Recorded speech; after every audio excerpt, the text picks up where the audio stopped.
अस्सलाम वालेकुम जी। First year वालों कैसे हैं आप लोग। लो जी बच्चों, आप लोगों का जो मैथ का सवाल थे वो हमने कर लिए, एक्सरसाइजेज कर ली सारी, शार्ट सिलेबस जो था वो सारा हमने कवर कर लिया। अब ये है कि एमसीक्यूज़ आप लोगों के रहते हैं और वो ज़ाहिर है बुक में भी नहीं बने हुए, ठीक है। तो उसके लिए हमें खुद से कुछ एफर्ट लगानी पड़ेगी। तो मैंने आपका जो चैप्टर नंबर 1 है कम्प्लेक्स नंबर का, उसके अंदर जो टॉपिक्स मौजूद हैं, जो थ्योरी मौजूद है, उसके हिसाब से कुछ एमसीक्यूज़ जो हैं वो रेडी कर लिए हैं। इनको हम देखते हैं, समझते हैं और पढ़ने की कोशिश करते हैं।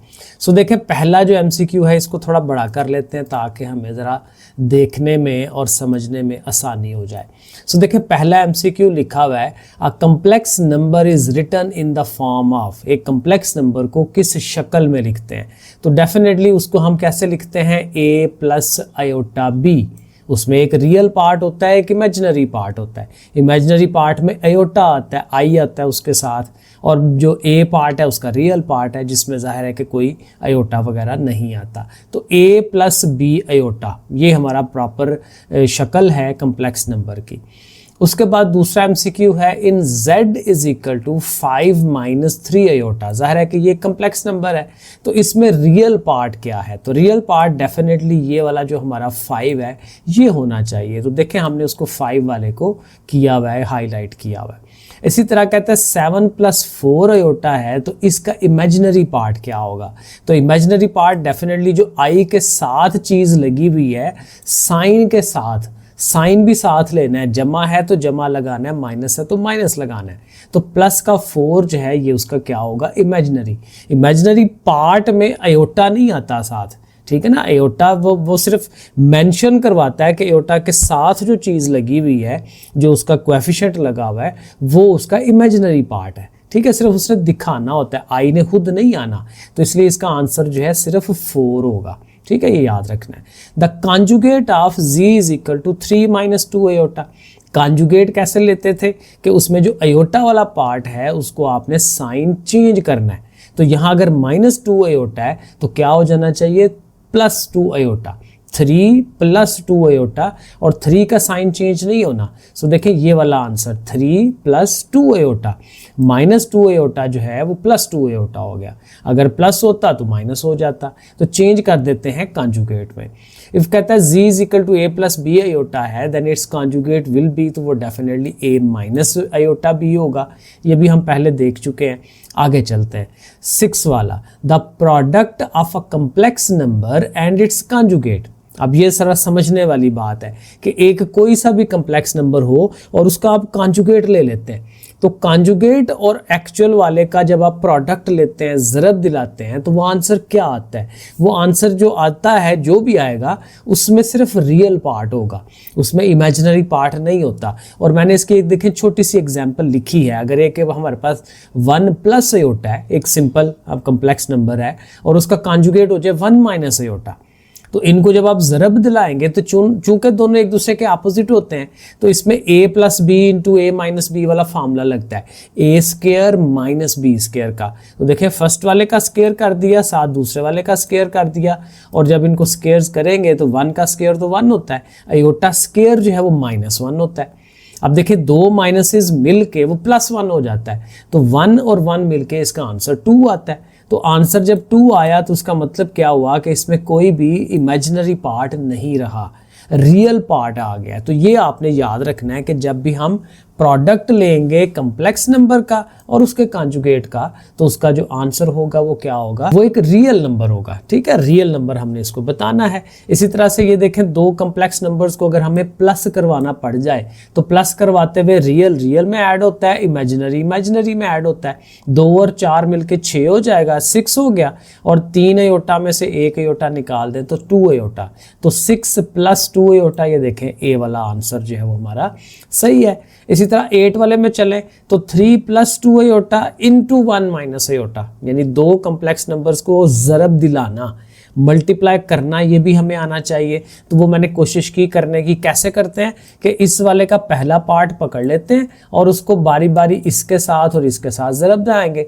3 एक बार 3, 3 अयोटा बार माइनस 3 अयोटा, फिर अब 2 अयोटा जो है ये जाएगा बारी बारी, 2 अयोटा 1 जार 2 अयोटा, ये देखें, और 2 iota into iota 2 iota square हो जाएगा जैसे मैंने यहाँ पे बनाया। अब देखें ये 3 तो आ जाएगा एज इट इज़, लेकिन ये जो -3 अयोटा है और +2 अयोटा है ये आपस में एक जैसी चीज़ें हैं, तो आपस में प्लस माइनस हो रहे हैं, ठीक है ना, ये दोनों चीज़ें।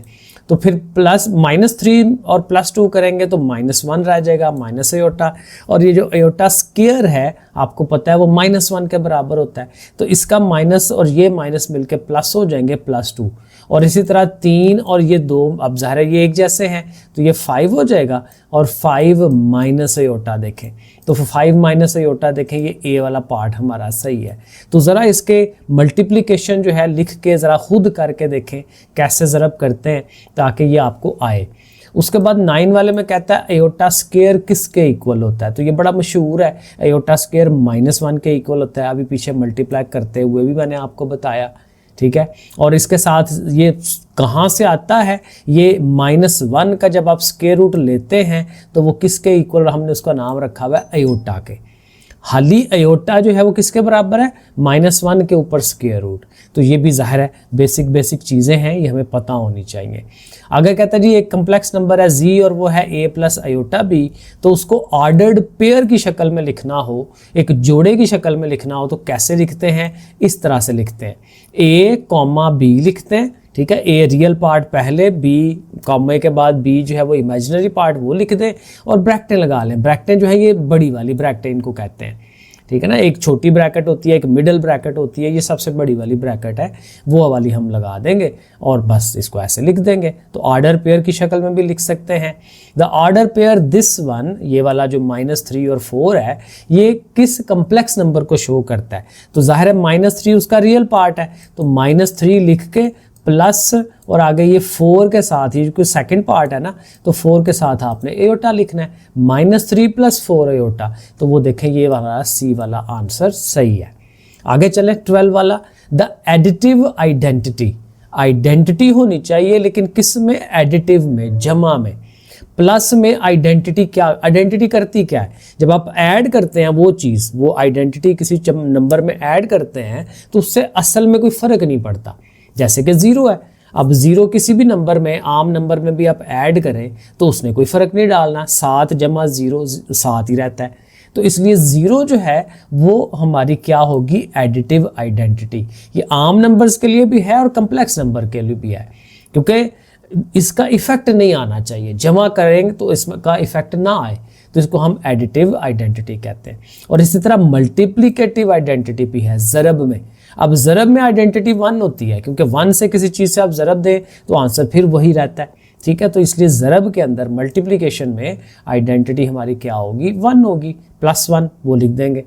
अब ये उसने लिखा हुआ 14 वाला, z1 + z2 = z2 + z1, जगह आगे पीछे की हैं। पहली बात तो ये है कि दो चीज़ें हैं, दो कम्प्लेक्स नंबर्स हैं, z1 और z2, और दोनों की हम पोजीशन आगे पीछे कर रहे हैं, तो ये हमारी प्रॉपर्टी कौन सी होती है, कम्यूटेटिव। दो चीज़ों के लिए कम्यूटेटिव है, मैं अक्सर बताता होता हूँ, और 3 चीज़ों के लिए एसोसिएटिव होती है। देखें एसोसिएटिव के सामने मैंने वो लिखने की कोशिश की, z1 + z2 + z3, 3 चीज़ें, और वो ब्रैकेट वगैरह ऐसे करके 2 चीज़ों के इर्द गिर्द ब्रैकेट लग जाती है, तो वो एसोसिएटिव बन जाता है जब 3 हो, ठीक है। तो कम्यूटेटिव में 2 होते हैं, एसोसिएटिव में 3 होती हैं चीज़ें, ये आपने याद रखना है। और जो डिस्ट्रीब्यूटिव होता है ना, उसमें ज़रब और जमा सारा कुछ इकट्ठा हुआ होता है। ये देखें ब्रैकेट के अंदर चीज़ें प्लस हो रही हैं और बाहर वाला जो z1 है वो उनसे मल्टीप्लाई हो रहा है, तो इसको हम कहते हैं डिस्ट्रीब्यूटिव प्रॉपर्टी। मैंने अगले पार्ट्स नहीं लिखे, ठीक है, वो आप पढ़ सकते हैं, बुक के अंदर मौजूद है। तो कम्यूटेटिव, एसोसिएटिव और डिस्ट्रीब्यूटिव, तीनों में जो फ़र्क है वो आपने याद रखना है। आगे कहता है जी -1 का स्क्वायर रूट किसके इक्वल है, मैंने अभी आपको पीछे बताया कि हमने उसका नाम रखा था अयोटा। -1 के ऊपर स्क्वायर रूट हो वो अयोटा के बराबर होता है, हमारा कम्प्लेक्स नंबर शुरू ही यहीं से होते हैं। फिर कहता है z अगर हो 3 + 4 अयोटा देन z का मॉडुलस, ये जो 2 लाइनें हम ऐसे लगाते हैं कि मॉडुलस को शो कराती हैं, और मॉडुलस बेसिकली डिस्टेंस होता है ओरिजिन से, वो जो कम्प्लेक्स नंबर है वो कितना दूर है। तो डिस्टेंस कैलकुलेट किया जाता है। तो उसका बड़ा आसान सा रूल है कि ये जो 3 रियल पार्ट है उसका स्क्वायर लें, जो 4 इमेजिनरी पार्ट है उसका स्क्वायर लें और प्लस करके ऊपर उसके स्क्वायर रूट ले लें। ए स्क्वायर प्लस बी स्क्वायर उसका स्क्वायर रूट। अब 3 का स्क्वायर लें तो वो 9 होता है, 4 का स्क्वायर 16, 9 और 16 मिलके प्लस होके 25, 25 का स्क्वायर रूट लेंगे तो वो देखें आंसर 5 आएगा। तो इस तरह से ज़ाहिर है थोड़ा सा वो कैलकुलेशन करेंगे तो वो हो जाएगा।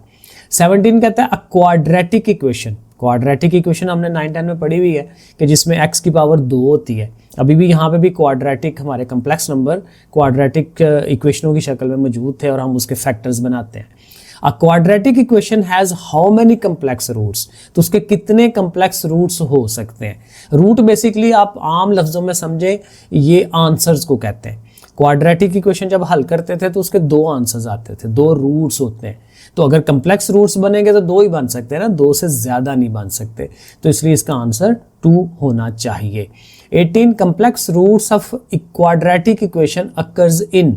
अब जब वो आंसर 2 आते हैं कम्प्लेक्स नंबर्स के तो वो बेसिकली कॉन्जुगेट की फॉर्म में होते हैं। अगर एक आंसर एयोटा आता है तो दूसरा आंसर जो है वो माइनस एयोटा आएगा, एक दूसरे के कॉन्जुगेट होते हैं। तो कॉन्जुगेट पेयर की शक्ल में ये जो कम्प्लेक्स रूट्स हैं इनके आंसर्स आते हैं क्वाड्रेटिक वाले के। आगे कहता है जी 19 वाला क्यूब रूट ऑफ यूनिटी, ये भी हमने 9-10 में पढ़ा था, यहाँ पे भी है।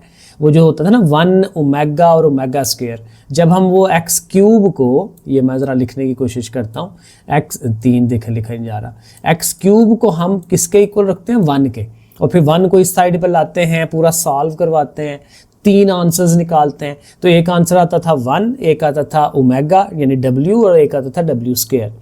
वो तीनों क्यूब रूट्स ऑफ यूनिटी हम उनको कहते थे। तो वो किस चीज़ को सेटिस्फाई करता है इन चारों में से, तो वो डेफिनेटली इस वाली को सेटिस्फाई करता है, क्योंकि इसका हमने एक आंसर पढ़ा था ओमेगा क्यूब किसके इक्वल था 1 के इक्वल था। ये 2 फार्मूले थे, उसके मैंने आगे भी लिखे हैं।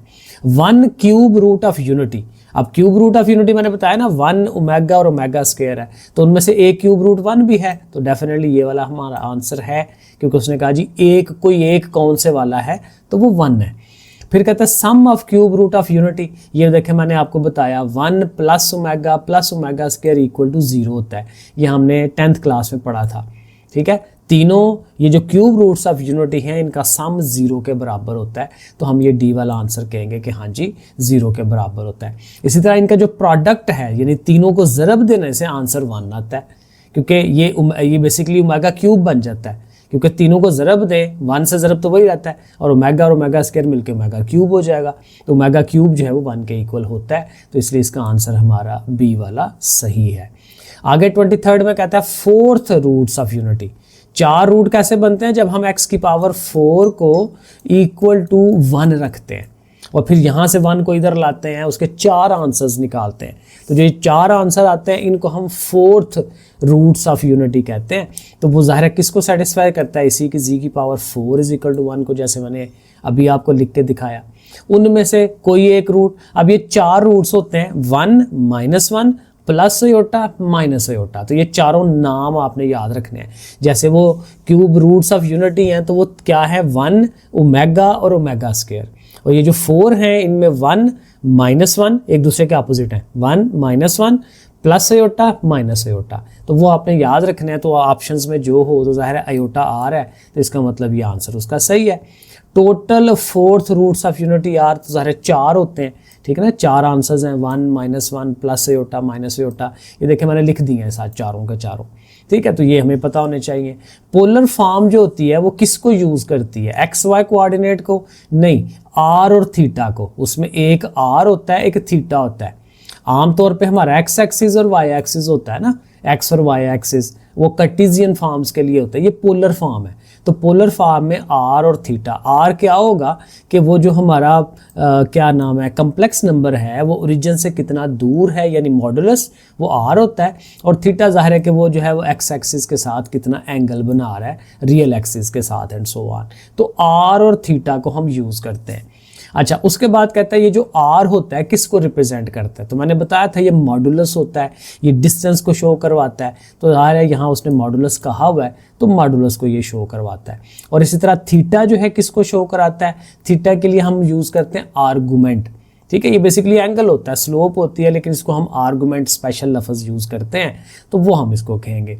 और आर्गुमेंट जो है इज़ मेयर्ड फ्रॉम, कहाँ से मेयर किया जाता है? पॉजिटिव एक्स एक्सिस से मेयर किया जाता है, नेगेटिव साइड से मेयर नहीं करते। ये एक्स एक्सिस है तो उसके हम फिर ऊपर की तरफ जाते हैं, इसको हम कहते हैं पॉजिटिव एक्स एक्सिस की तरफ जाना।